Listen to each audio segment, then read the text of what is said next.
Hey guys, welcome back to another episode of The Gym Floor. We're starting a new series called the Getting Started series. Now, what this is mainly purposed around or who it's trying to help is just people who are looking to start some sort of health or fitness journey, or even if you're just stepping into the gym for the first time. Hopefully this will help you guys out. I've got Jay with me.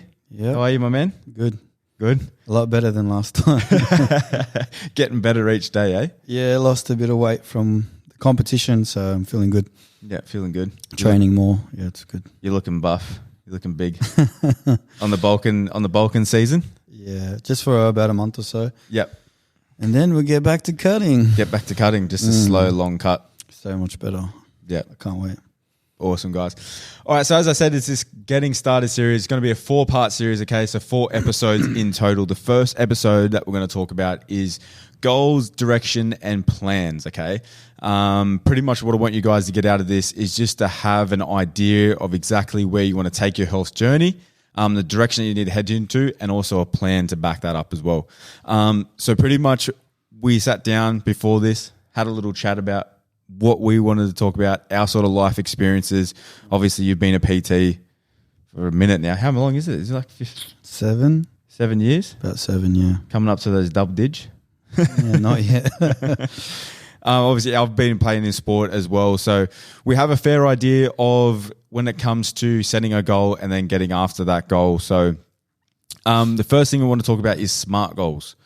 Okay, now SMART being standing for an acronym, which is the S is standing for specific, measurable is the M, A is attainable, R is realistic, and T is timeline. Okay, so the goal that you set has to fall off or tick off these boxes.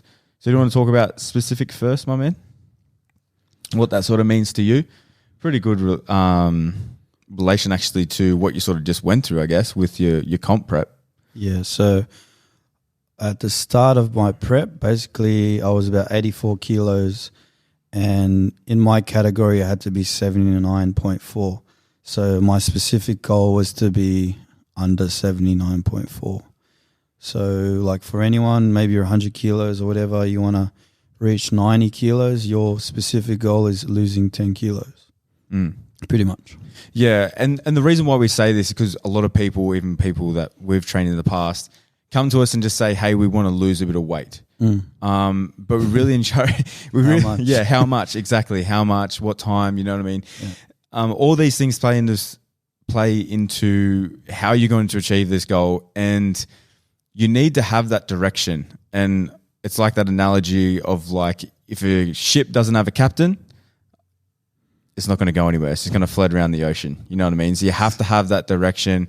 You know what I mean? You have to know exactly where you're going. You have to have a specific destination, and then you can plan from there. Yeah, exactly. And that's I think when I linked up with my coach, you obviously have to tell them what category and whatever you're going to do so that they can have a plan of attack. So yeah, that's why it's very important to be specific with anything in life, really. If you're specific about what you want, you'll know what steps you need to take to get there. So I think that's very important. Yeah. And this can be tailored to anyone. It doesn't have to be because you're an IFBB. Even as you said before, you might be 100 kilos, want to get to 90 kilos or 95 kilos, you know what I mean? You might want to get into a healthy weight range. Try and find out what that healthy weight range is, you know what I mean? We've got BMIs that you can look to. Doesn't have to be weight-based. Could be, doesn't have to be weight-based either. I want to bench 80 kilos. Could be, I want to put on some size. Like I want to put on 5 kilos. Whatever it is, it doesn't have to be weight loss. It could be strength-based. Could be cardio-based. Maybe you want to do a marathon or something like that. Yeah, and as we've spoken out just before, like could be just health-based as well. You might want to cut down on certain foods, trying to move a bit more. Yeah, your lifestyle, yeah. But you just have to make that specific decision of, okay, I want to put on 10 kilos, I want to lose 10 kilos, or, hey, I want to eat Maccas once a week. You have to draw that sand in the line. Otherwise, it's just a blurry line that's going to get crossed all the time. It is, but it is, isn't it? If you don't set that... It's that line in the sand. You said it the other way around. What did I say? That sand in the line. Oh, did I say sand in the line? My mind's going too quick. We need more caffeine. Yeah, get me some more caffeine. Where's Pat with the pre-workouts? 17 pre-workouts a day. But you get the gist of it. Yeah, if you have something that you're striving towards, you're going to reach it a lot better rather than just running in circles. Yeah, 100%. So the next one is measurable. We pretty much covered that, I think, as well. Yeah. So, and just to give you guys a bit of an idea, so what we're talking about measurable is, well, if you can actually measure it, you know what I mean? So as I said, if you're going to go from lose 5 kilos or gain 5 kilos, you can measure that and you can track that progress. Now, a big thing for you always had check-ins with Kyle as you were going along. You were able to track the progress. Now, to some people, this might seem real nitpicky and seem a bit full on.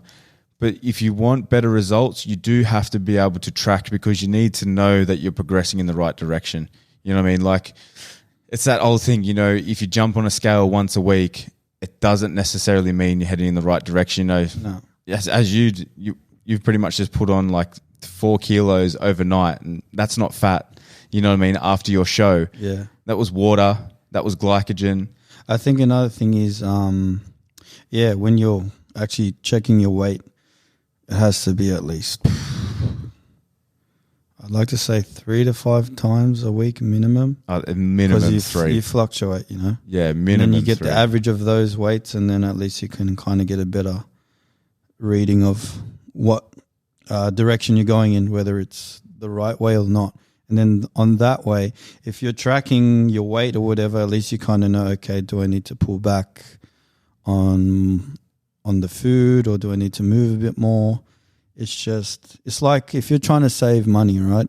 If you don't have a plan of attack, if you don't have, if you don't budget or whatever, you're not going to reach the goal of saving, say, $10,000. You're kind of get there, and then you're going to just maybe use it on things that you don't need or whatever. Say that's it. Say if your goal is to save $10,000 every year, you don't just wait till the end of the year to check your bank account. Yeah, exactly. You know what I mean? You got to check it each time to make sure that what you're actually implementing is working. Because you're going to spend all this time, you're going to sacrifice things that you don't want to sacrifice to obviously achieve this goal. And if you aren't tracking, how do you know that what you're actually doing is working? You know exactly. what I mean? And that's why people talk about tracking calories and all that. It's, affects people's mental health and all that. But I feel like if you don't reach goals or have anything that you're striving for, that affects your mental health too. Because as human beings, we have... If I feel like as a human being, if I'm not striving towards something, or if I'm just running in the dark or chasing my tail, that's when I feel lost or depressed, or feel like I'm hopeless because there's nothing I'm actually striving for. It is that fine line of like getting out of your comfort zone. Some people might think of like, obviously it's uncomfortable, but might think of like anxiousness, or might remind themselves of something that happened in their past. But to grow, we have to get out of our comfort zone. It's not going to be nice. It's going to be confronting. You know what I mean? It's going to be go through bits that you don't like. But at the end of the day, when you get over the other side, or once you've been doing it for a while, that's when it starts to pay off. That's when everything starts to make sense, and you become more happier because you have pushed yourself to that limit. Exactly. 100%. Because you've been doing what you've been doing for so long, and that's why you are the way you are. So you have to change things, which is uncomfortable. Change is uncomfortable. Yep. Eventually, over time, it isn't uncomfortable. You get more familiar with it, and if you have that reason why, like, so you have the goal of losing 10 kilos, say, if you have a reason why, maybe you got a holiday you're going to, or maybe it's just to fit a certain clothing or whatever you have in your wardrobe. If you have a reason why you're losing the 10 kilos, it's going to make things easier for you as well. So it's not only the whole, obviously, training, eating. It's not only that, it's also the mental part of it. If you have more mental clarity of why you have that goal, it's going to make it a lot easier. That's what I've found over time. Yeah, definitely. And that's something that we're going to touch on in future episodes as well, to sort of tie that all in. But it's a very good point. You do need a very strong why to push you past that, 100%. point, because change is uncomfortable. Yeah, it sucks. Those 3 months of prep was shit. So. Yeah, man. It's such a perfect time. You can relate to this so much. Attainable. Now the next two are attainable and realistic, and they sort of intertwine a little bit. I'll start off with, I suppose, my interpretation of attainable is something that's attainable for your lifestyle and your timeline, which is the last one being T. So if you're someone who is maybe like a shift worker or something like that might struggle to get to the gym, you don't want to be saying, hey, I want to jump on an IFBB stage, or you want to run a triathlon or something, or just run a marathon or something. You need to make goals that are attainable for your lifestyle. And if you are a shift worker, I think the most important thing for you is just worrying about your health. You know what I mean? Trying to get sleep in when you can. And obviously, a lot of people are going to have different obstructions in their lifestyle, but just really peeling that back and just making sure that what you are doing at the moment is conducive to your goal. Mm-hmm. Exactly. And like, for instance, how often can you exercise, or what else for attainable? Like, say you're a at-home mum that looks after your kids, and you have work as well. So you've got all these commitments, but you're wanting to, for instance, be a fitness model or something. It's like you have to make certain sacrifices to get there, and it doesn't really sound that attainable because you have all these other commitments. So I guess it's being honest with yourself, knowing what your lifestyle is at the moment, what you can sacrifice to get to what you want. And if it doesn't really sound attainable, like for instance, I want to lose 20 kilos in 1 month, that's not really realistic. Even if you're as strict and as crazy as possible, you'd probably get close, but I don't think you'd reach that. So yeah. And that's why it intertwines with timeline and stuff. Yeah. If you have a specific goal, be honest with yourself. Know that, okay, is it really realistic? Can I lose this 20 kilos in a month? Probably not. Can I lose it in a year? Probably a lot, Yeah. That is a lot more attainable. And also, as you spoke about, like with the example of being a mother, you know what it's like to be in a calorie deficit. It sucks. Yeah. You have no energy. You're moody. It's about having that priority as well. If kids are your number one priority, fantastic. That's great. That's awesome. Yeah. So tailor your goal around them. You know what I mean? If it is, move the 20 kilos out to a year, and you don't have to put yourself in such an aggressive calorie deficit or training all the time, and you're not grumpy. You're a better mother for your kids. You have more time for your kids. That's amazing. You know what I mean? So have that priority in mind when you're thinking of attainable goals. If job's your number one priority, awesome. Do your job, and then set your goal to fit that.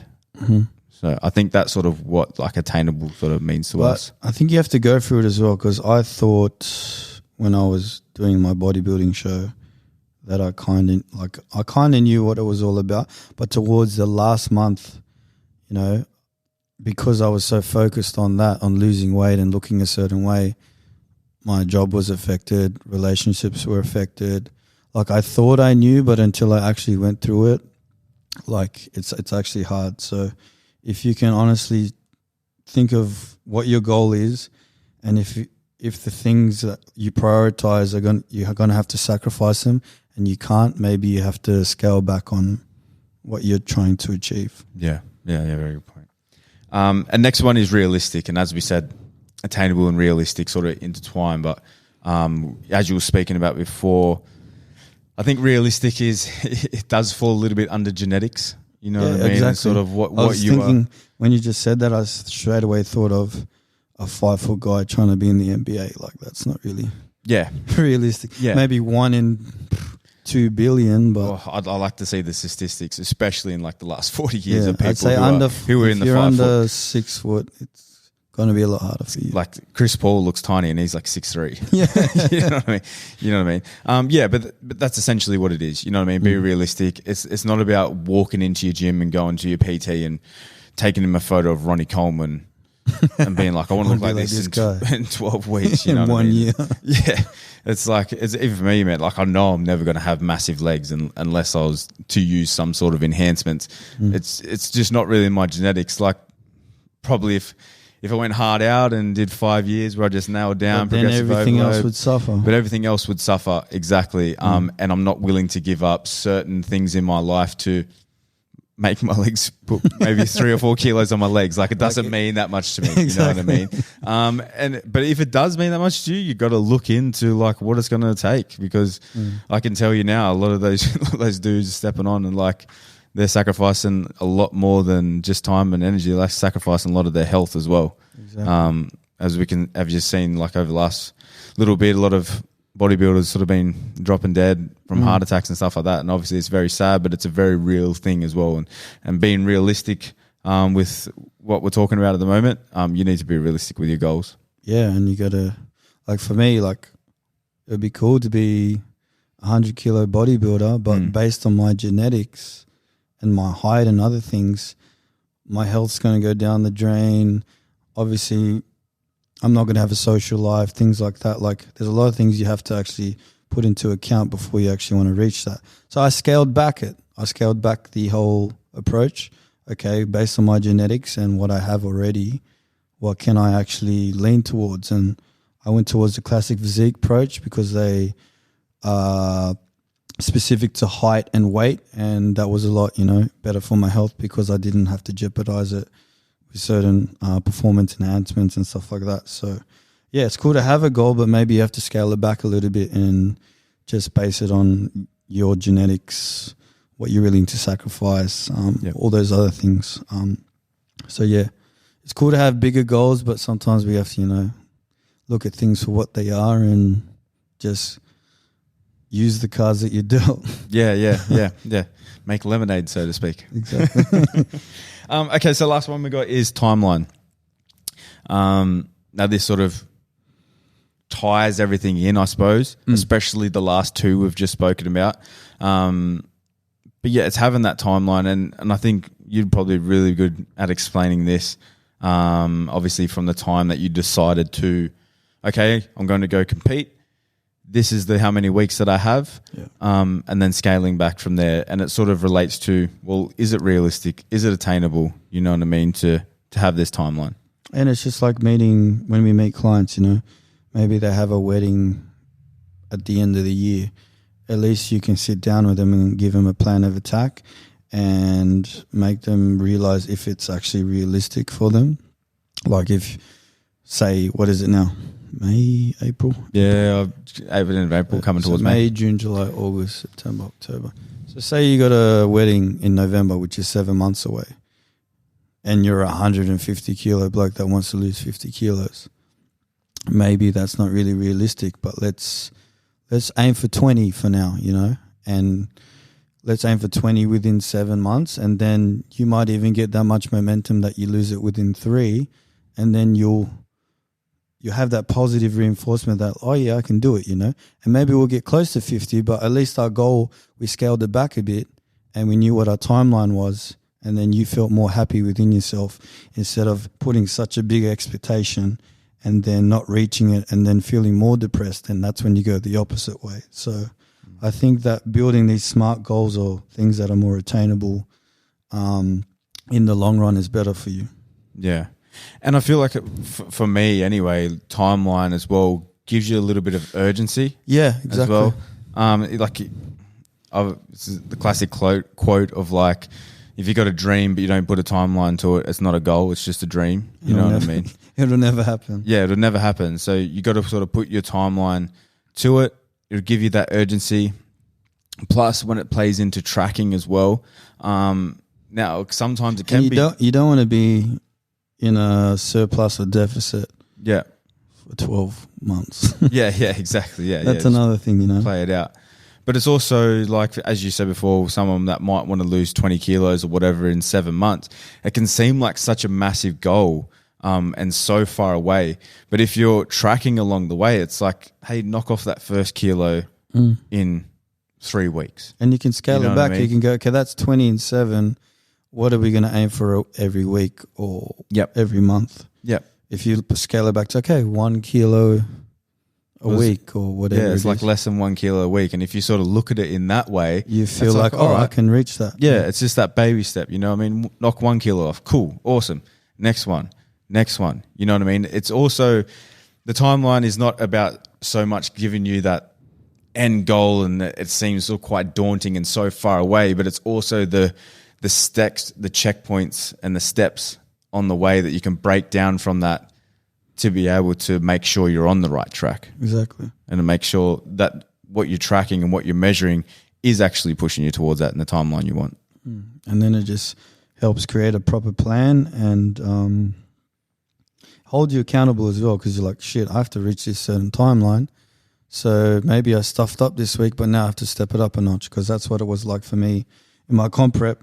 There were certain weeks that maybe I didn't lose as enough weight as I should. So then the following week I was like, okay, let's be a bit more dedicated. Maybe let's do a bit more cardio. Let's be a bit more strict with my food. So it kind of like motivates you in a way. Yeah, definitely. And by no means are we saying like this is a formula to jump on stage or you have to be some massive goal. As you said before, it could be something as little as trying to increase your bench press, or it could be just you wanting to get healthier. Maybe you want to do more steps.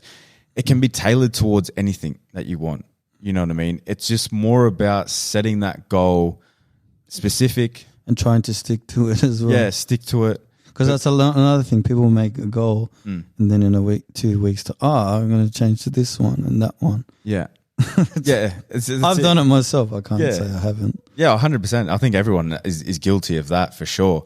But like setting that goal, but then it's about if you list through all these things and write down, is it specific, is it measurable, and then you can break it down and get the direction and the plan to get there. It's like, all right, well, realistically, when you break it back down, it's like, okay, today I just got to do this, this, and this, and it should push me closer towards my goal. You know what I mean? It turns from this big, massive goal in the distant future to 2 or 3 simple things that you can do a day that accumulated over 6 months or whatever the timeline may be is going to get you there. It's true. And that's what we'll talk about in the other segment is like, about creating habits, daily habits, which will push you towards what you're trying to achieve. Because I found in my prep, there were certain things that I had to do. Like if I woke up early, it was always do my cardio first, because towards the end of the day, I couldn't do it because I just had no energy. So I think when you have a goal, it's good to have a plan, but also see what works for you. Because what's going to work for me might not work for Ryan or some Joe Blow down the street. It's always going to be trial and error. And I think it's cool to have all these people that you watch on YouTube or whatever, or anything else, or maybe someone that you work with, they follow a certain plan. But if it's not going to be tailored to you as a person and your lifestyle, give it a crack. But you're going to have to keep tailor making it until it fits what your lifestyle is, pretty much. Yeah. And that is something that we're going to be talking about in future episodes, about like training, nutrition.